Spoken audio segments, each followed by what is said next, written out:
Hello students, कैसे हैं आप सब? एंजॉइंग। अच्छा, आज की वीडियो में मैं कुछ क्वेरीज लेने जा रही हूँ फैक्टराइजेशन के ऊपर। मेरे पास कुछ क्वेरीज आई है स्टूडेंट्स की, वो क्वेरीज मैं आज आपके लिए सॉल्व कर रही हूँ। फर्स्ट है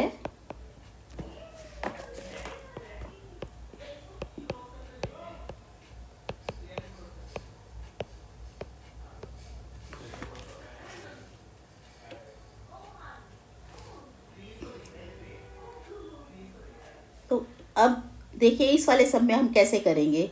सबसे पहले हमने स्क्वायर देखने होते हैं। स्क्वायर हमारे पास यहाँ पे ये टर्म्स के स्क्वायर्स हैं, लेकिन उसमें भी हम कैसे देखें student? X square this one और वाई स्क्वायर, और हमारे पास यहाँ -2xy भी है। तो अगर हम इसकी आइडेंटिटी देखें कौन सी वाली बनेगी? यह आइडेंटिटी बनेगी हमारे पास a - b होल स्क्वायर की आइडेंटिटी। कैसे? a square plus b square -2ab, ये होती है ना आइडेंटिटी। तो हमारे पास ये फुल फार्मूला ये किसका बन जाएगा? इस फार्मूले को, इस आइडेंटिटी को यूज करके हमारे पास ये बनेगा x - y होल स्क्वायर, क्योंकि हम फार्मूले में इस एक्सपेंशन की जगह इसको भी लिख सकते हैं a - b होल स्क्वायर को। इसी तरह से यहाँ पे हमने ये फुल ये लिया एक्सपेंशन, और इसकी जगह हमने a - b मतलब x - y whole square put कर दिया, और रिमेनिंग है हमारे पास -z स्क्वायर। तो z को हम ऐसे लिख लें z स्क्वायर। अब फिर से यहाँ पे कोई आइडेंटिटी लग रही है? यस, कौन से वाली लग रही है? ये है a स्क्वायर - b स्क्वायर। ये मैंने आइडेंटिटीज आपको पहले दी हुई हैं सारी पुरानी वीडियोस में, आप उस पे जाके आप देख सकते हैं। ये है यहाँ पे a स्क्वायर - b स्क्वायर को हम a + b a - b put कर सकते हैं।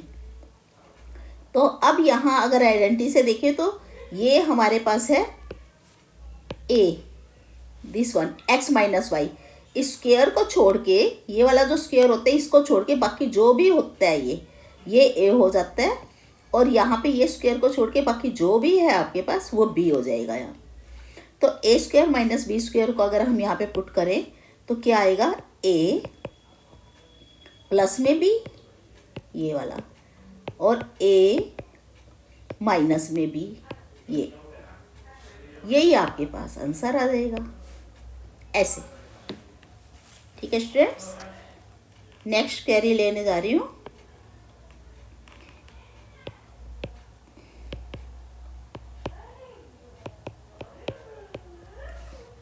a4 - b + c ⁴ अब क्योंकि 4 है यहाँ पे भी हम क्वाड्रेटिक ही बनाएंगे इसको। हम a4 को कैसे लिख सकते हैं? a square to square. इसी तरह से b + c स्क्वायर, फिर से इसका स्क्वायर। 4 को हमने ऐसे 2 में स्प्लिट कर लिया। अब यहाँ पे हमारे पास जो आइडेंटिटी लगने जा रही है वो है a square - b square, a + b और a - b। तो इसको हमारे पास यहाँ पे a क्या है? ये पूरा a है और ये पूरा b है, क्योंकि एक स्क्वायर को छोड़ना है आपने, बाहर वाले स्क्वायर को छोड़ना है, बाकी जो भी होगा स्क्वायर को छोड़ने के बाद वो सारा a बन जाएगा ये।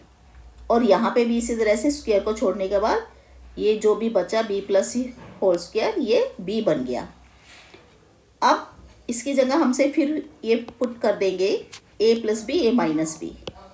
तो यहाँ पे a हमारे पास है ये, प्लस में b,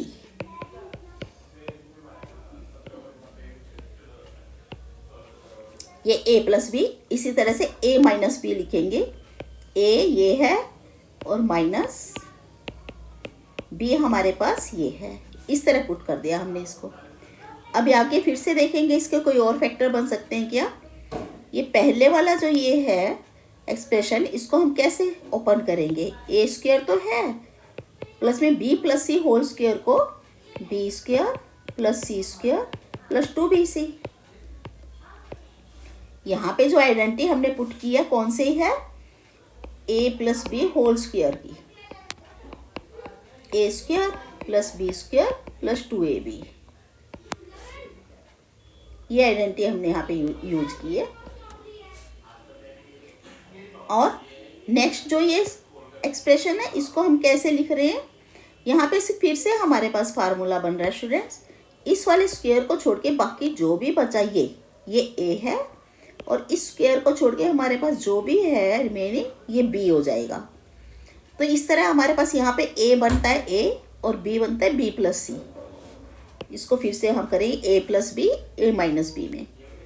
तो अब ये ए प्लस में बी, ये, और A minus B A minus में बी, ऐसे। अब इसको और रिफाइन करके लिखेंगे तो A square plus B square plus C square plus 2bc। यहाँ तो यही बना। और इस वाले फैक्टर में क्या आया, a प्लस बी प्लस सी।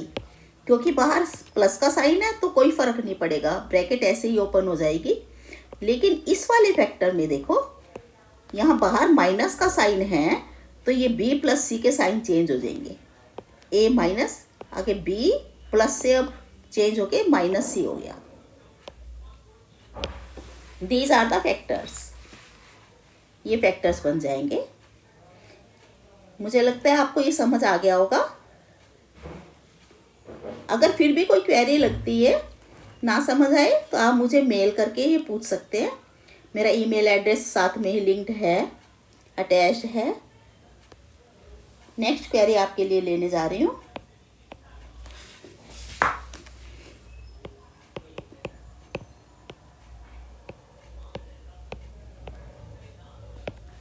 ये क्वेरी है ये।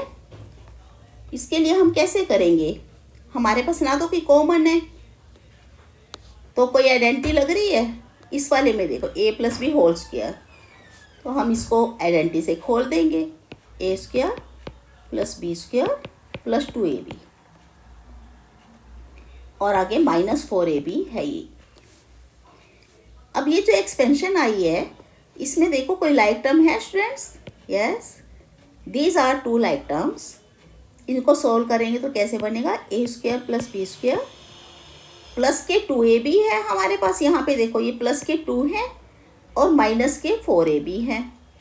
तो हम इसको प्लस माइनस माइनस होता है, माइनस के 2ab यहाँ पे हमारे पास बच जाएंगे। -4 + 2 तो -2ab बच गया।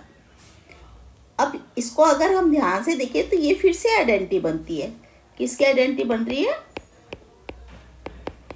ए square plus B square minus 2ab। तो इस एक्सपेंशन की जगह हम ये लिख सकते हैं ना, ए माइनस बी होल स्क्वायर। तो इसी तरह से यहाँ पे ये पूरे एक्सपेंशन की जगह हम क्या लिखेंगे, A minus B whole square. अब क्योंकि 2 बार है स्क्वायर में तो हम इस फैक्टर को 2 टाइम्स लिखेंगे, A minus B. These are the factors. Next query है,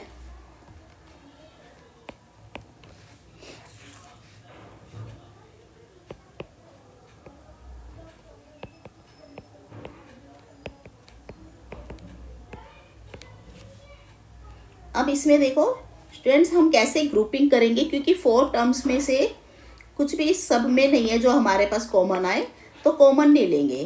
पहले हम इसको ग्रुपिंग करके फिर उसके बाद कॉमन ले सकते हैं। तो हमने इन दोनों को पहले ग्रुप में ले लिया और इसको सेकंड ग्रुप में।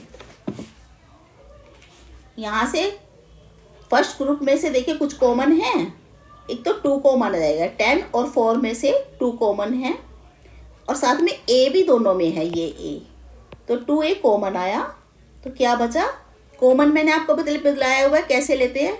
10ab में से जैसे हमने 2a कॉमन लेना है तो कैसे, a से a कट हुआ, 2 5 is 10, तो हमारे पास रिमेनिंग रहा 5b। तो हमने इसको यहाँ पे पुट किया।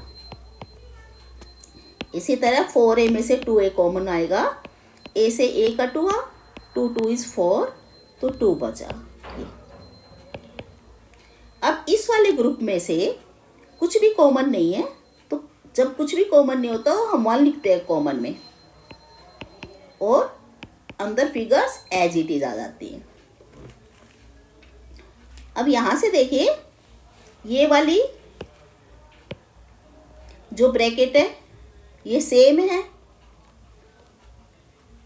ये दोनों में कॉमन है, इसलिए हमने इसको कॉमन ले लिया। पूरे ब्रैकेट को हम कॉमन ले लेंगे। 5b + 2 को कॉमन लिया तो रिमेनिंग क्या बचा, इधर से 2a बचा और इधर से +1। These are the vectors. इस तरह से ये सम सोल्व होगा।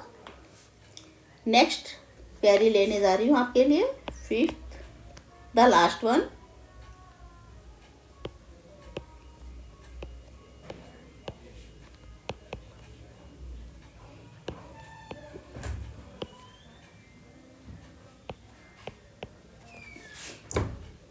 ये है क्वेरी, इसको हमने फैक्टर में चेंज करना है। तो अब यहाँ देखेंगे हमारे पास कि 2 स्क्वायर्स नहीं है, सिर्फ एक ही स्क्वायर है, ये जेड का स्क्वायर है। तो हम इसमें आइडेंटिटी तो कोई नहीं लगा सकते, इसलिए हम इसको मिडल टर्म स्प्लिट करके, ये वाली मिडल टर्म स्प्लिट करके फिर से फैक्टर्स बनाएंगे।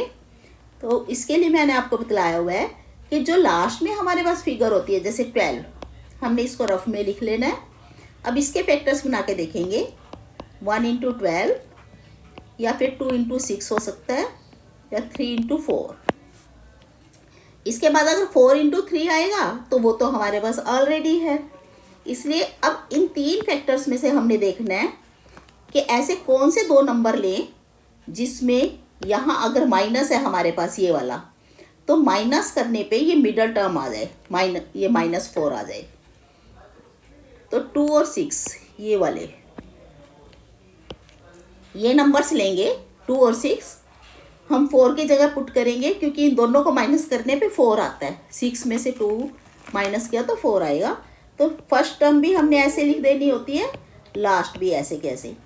और जो मिडल टर्म है -4z, उसकी जगह हमने क्या लिखना है, क्योंकि माइनस के 4 हैं तो जो इसमें से बड़ा नंबर होगा जैसे 6, उसको माइनस में पुट करेंगे हम, और छोटे वाले को प्लस में, 2z - 6z। ऐसे हमने कैसे लिया स्टूडेंट्स, इसको आप ऐसे भी लिख सकते हो, जैसे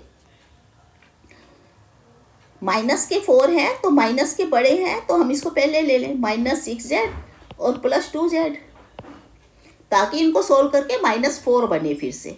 ऐसे भी हम इसको लिख सकते हैं, कैसे भी लिख लो सेम ही बात बनेगी। अब इसकी ग्रुपिंग की, ये और ये। पहले ग्रुप में से हमारे पास क्या कॉमन है, z।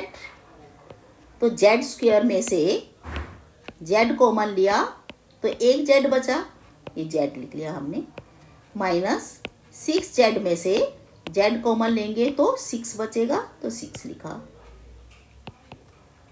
नेक्स्ट ग्रुप में से 2 कॉमन है, दोनों टर्म्स में 2 है कॉमन, तो 2z में से हमने 2 कॉमन लिया तो z बचा, -12 में से 2 कॉमन लेंगे तो 6।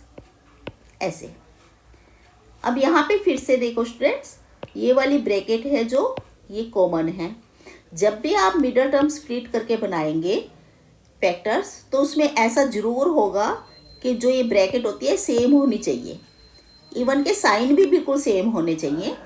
अगर ये अलग अलग हैं तो आपका सम रॉन्ग है, इसका मतलब फैक्टर्स ठीक नहीं बन रहे हैं। अगर ये सेम ब्रैकेट आती है तो ठीक बनता है। ये z - 6 हमने पूरी ब्रैकेट कॉमन ली तो क्या बचा यहाँ से, z + 2। These are the factors. इस तरह से हमने ये जो क्वेरीज थी ये सॉल्व की है मैंने यहाँ पे। अब आप देखना, आपको समझ आ गए होंगे, और पर मुझे कमेंट में ज़रूर बतलाना कि आपको कैसा लगा, आपको समझ आई है।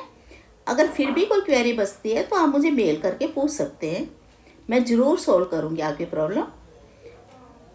अगर आपको ये वीडियो अच्छी लगी तो आप इसे शेयर करना, लाइक करना, और चैनल को सब्सक्राइब करना तो बिल्कुल मत भूलें, क्योंकि मुझे इसकी ज़रूरत है ताकि मैं आपको और ज़्यादा अच्छी वीडियोस दे सकूं। मुझे भी मोटिवेशन मिलती है आपके सब्सक्रिप्शन से। Thank you.